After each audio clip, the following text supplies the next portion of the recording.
questo è il nostro ultimo incontro, siamo vicinissimi a Natale. Avete preparato l'albero di Natale? Avete preparato i regali da mettere sotto l'albero di Natale? Avete preparato anche il presepio? Avete preparato qualcos'altro? Prima di Natale si fanno tanti bei propositi, soprattutto quello di comportarsi bene nell'anno successivo, di aiutare chi ha più bisogno e tanti bei propositi. Mettete soprattutto quelli sotto l'albero di Natale. Mi raccomando, io sono Pino Costalunga che insieme a Fondazione AIDA, alla Biblioteca di Lazise del comune di Lazise e insieme a Acqua vi sta proponendo e vi ha proposto queste storie di Natale. E questo è il nostro ultimo incontro. E voi lo sapete che ci sono a Natale non solo famiglie con bambini che festeggiano il Natale, ma alle volte ci sono anche dei vecchietti che vivono soli e alle volte sono così soli che non sanno cosa fare. Ecco, questa è la storia di uno di questi vecchietti e si chiama Il berretto di Natale. L'ha scritto una signora che si chiama Sabine Lipa e ci sono dei disegni molto belli dentro che ha fatto un'altra signora che si chiama Dorota Wünsch e l'editore è Edizioni E.O. Siete pronti per ascoltare, bambini e bambine? Dite che posso cominciare? Benissimo. Allora io comincio. Appunto, vi dicevo che in questa storia c'è il signor Mutz. Il signor Mutz all'inizio della storia, nel suo soggiorno, e mancano 4 giorni a Natale e sta pensando.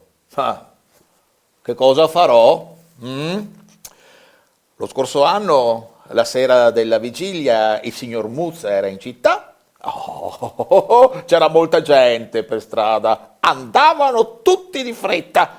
Allora se ne tornò a casa nel suo soggiorno e addobbò l'abete. Era un abete stupendo.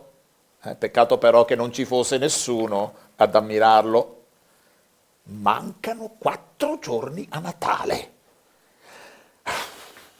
Il signor Mutz sospira, si alza, poi indossa il cappotto, si mette il berretto con la visiera ed esce. Fuori c'è tempesta, un vento freddo gli soffia in faccia. Il signor Mutz solleva il colletto ed entra nel parco. Il parco è proprio vuoto, Non si vede nessuno nel parco, ma ecco una folata di vento. Bambini, facciamo insieme una folata di vento. Sapete che cos'è una folata di vento? Sentite un po'. Proprio un colpo di vento forte forte, si chiama folata di vento. Dai, facciamolo insieme. Arriva una folata di vento. Oh, dov'è finito il mio berretto? Dov'è finito? È volato via. Il signor Mutz si guarda attorno. Oh, quel ragazzo laggiù, già, ha in mano proprio il berretto del signor Mutz. Tenga il suo berretto, dice. Sono arrivato giusto in tempo. Grazie, dice il signor Mutz. Meno male, in giro non c'è nessuno a parte te e con questo tempaccio se ne stanno tutti a casa. Ma lei no però, risponde il ragazzo. E nemmeno tu però, osserva il signor Mutz. Mi piace tanto stare fuori, dice il ragazzo, così almeno ogni tanto incontro un po' di gente. A casa mia non c'è mai nessuno. Neanche da me, gli risponde il signor Mutz. Potresti venirmi a trovare anche domani se vuoi, disse il signor Mutz. Il ragazzo sorride. Ma certo, domani andrebbe proprio bene, dice porgendogli il berretto. Ma ecco, un'altra folata di vento si porta via il berretto. Bambini, facciamo la folata di vento insieme. Più forte! Più forte ancora! Vola in aria il berretto! Vola, vola, vola, vola, vola! E arriva in fondo alla strada. E cade giusto ai piedi di un'anziana signora che lo raccoglie e se lo mette subito. Tiene caldo, pensa. Ma poi arriva di corsa il signor Muz e il ragazzo. Salve, grida il signor Muz, quel berretto è mio. Oh, peccato, risponde la signora, è così caldo e poi mi calzava a pennello. Lei non ha un berretto? Chiede il ragazzo. No, risponde la signora, quello vecchio l'ho perso e non ho i soldi per comprarne uno di nuovo. Non ha nemmeno i soldi per un berretto? Domanda il signor Muz. La signora fa cenno di no con il capo. Ho pochissimi soldi, dice, e li devo gestire bene.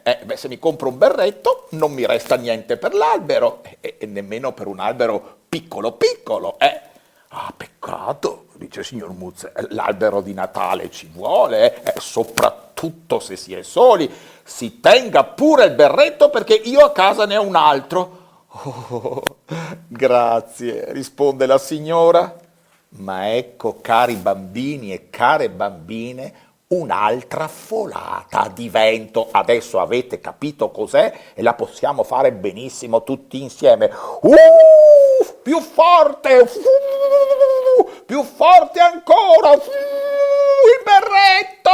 Il berretto, il berretto, il berretto, il berretto! Il vento lo spinge via dalla testa della signora e lo fa volare altissimo fra gli alberi, fino a che si posa sul prato.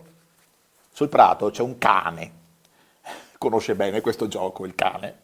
Qualcuno lancia un bastone e lui lo va a prendere. È solo che stavolta c'è un berretto al posto del bastone. Ma è la stessa cosa, però. Spicca un balzo e tac! Lo ha già in bocca. Però a chi deve portarlo? Laggiù ci sono 3 persone. Sarà sicuramente di una di loro. Il cane gli va incontro e scodinzolando poggia il berretto per terra. Oh, che carino, dice il ragazzo. Di chi sarà? Chiede il signor Muz. Avrà certamente fame, aggiunge la signora. È tutto secco, arruffato. A casa un osso, fa il signor Muz. Vedrete che gli piacerà. Portiamolo con noi e diamogli da mangiare. Fermi tutti, grida il signor Muz. Il berretto è ancora là per terra. Troppo tardi. Ecco una nuova folata di vento. Forte, più forte di quelle di prima. Fa turbinare il berretto, lo porta via con sé, spingendolo lontano, lontano, oltre i cespugli, oltre il prato, fino ai margini del parco, laggiù dove c'è un bambino. Il berretto volteggia in aria ancora un po', poi piano, piano, piano cade giù e si posa esattamente sulla testa del bambino, però gli va un po' grande. Il signor Muz, il ragazzo, la signora anziana e il cane lo raggiungono.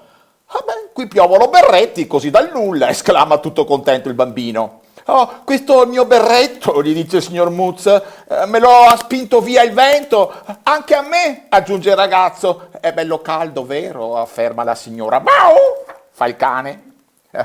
Per me è troppo grande, dice il bambino ridendo, e poi a Natale io ne riceverò sicuramente uno di nuovo, oltre a un bel po' di giocattoli, come l'anno scorso.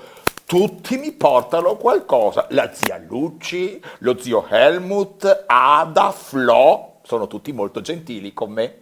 L'anno scorso lo zio Helmut mi ha regalato un vagone per il trenino elettrico, la zia Luci mi ha regalato 3 buoni per riordinare gratis la mia camera, Ada mi ha fatto una sciarpa e Flo mi ha dipinto una grande stella sulla finestra. È stato grandioso, eh? E voi cosa avete chiesto per Natale? Niente, rispondono in coro il signor Muz, il ragazzo, e la signora anziana. Niente, chiede il bambino. Non ho nessuno che mi regali qualcosa, aggiunge il signor Muz. Io vivo da solo, dice il ragazzo. I regali costano, afferma la signora. Bau! Fa il cane. Allora venite da noi a Natale, risponde il bambino. Abbiamo sempre un sacco di regali, non siamo mai soli. I tre si guardano, il cane scodinzola. Se lo dici tu, dice il ragazzo. Beh, certo, sarebbe bello passare il Natale in compagnia, afferma il signor Muzza. Beh, io sono una brava cuoca, aggiunge la signora. Beh, allora ci vediamo a Natale, grida il bambino, e se ne va a casa. Ah, mi raccomando, la sera della vigilia, quando comincia a farsi buio, io abito laggiù, in quella casa gialla. Il bambino suona e la mamma gli apre. Allora, gli dice la mamma con un sorriso, quanti sono stavolta? È solo tre, risponde il bambino, tre più un cane. Ma sono molto simpatici, eh. E una di loro è anche brava a cucinare.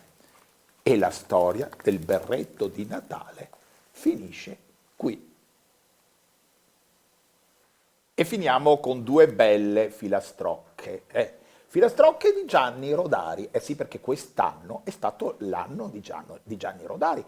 Perché? Perché quest'anno Gianni Rodari ha compiuto 100 anni, è stato ricordato un po' dappertutto, ma lui è stato uno scrittore molto importante, ha scritto delle cose bellissime per i bambini e così io voglio salutarvi con queste due belle filastrocche natalizie di Gianni Rodari, esattamente una natalizia e una dove vi farò anche gli auguri di Capodanno. La prima si chiama Lo Zampognaro. Qualcuno di voi sa chi è lo Zampognaro? Pensateci bene, eh? Lo Zampognaro. Lo Zampognaro è quello che suona la zampogna. La zampogna è uno strumento dove si soffia dentro e poi ci sono delle pipe come con i buchi, come dei flauti e vengono fuori i suoni. E spesso la zampogna veniva usata nei greggi, nelle greggi quando i pastori andavano con le pecore. E quindi lo zampognaro sicuramente c'era fra i pastori che hanno accolto Gesù bambino. Ecco qui lo zampognaro. Se comandasse lo zampognaro che scende per il viale, sai cosa direbbe il giorno di Natale? Voglio che in ogni casa spunti dal pavimento un albero fiorito di stelle d'oro e d'argento. Se comandasse il passero che sulla neve zampetta, sai che cosa direbbe con la voce che cinguetta? Voglio che i bimbi trovino, quando il lume sarà acceso, tutti i doni sognati, più uno per buon peso. Vabbè, se comandasse il pastore del presepe di cartone, sai che legge farebbe firmandola col lungo bastone? Voglio che oggi non pianga nel mondo un solo bambino, che abbiano lo stesso sorriso, il bianco, il moro e il giallino. E sapete che cosa vi dico io che non comando niente? Tutte queste belle cose accadranno facilmente se ci diamo la mano, i miracoli si faranno e il giorno di Natale durerà per tutto l'anno. E vi lascio con gli auguri di Capodanno. Filastrocca di Capodanno, fammi gli auguri per tutto l'anno. Voglio un gennaio col sole d'aprile, un luglio fresco, un marzo gentile. Voglio un giorno senza sera, voglio un mare senza bufera, voglio un pane sempre fresco, sul cipresso il fiore del pesco. Che siano amici il gatto e il cane, che diano latte le fontane. Se voglio troppo non darmi niente, dammi una faccia allegra solamente. Auguri a tutti voi e arrivederci.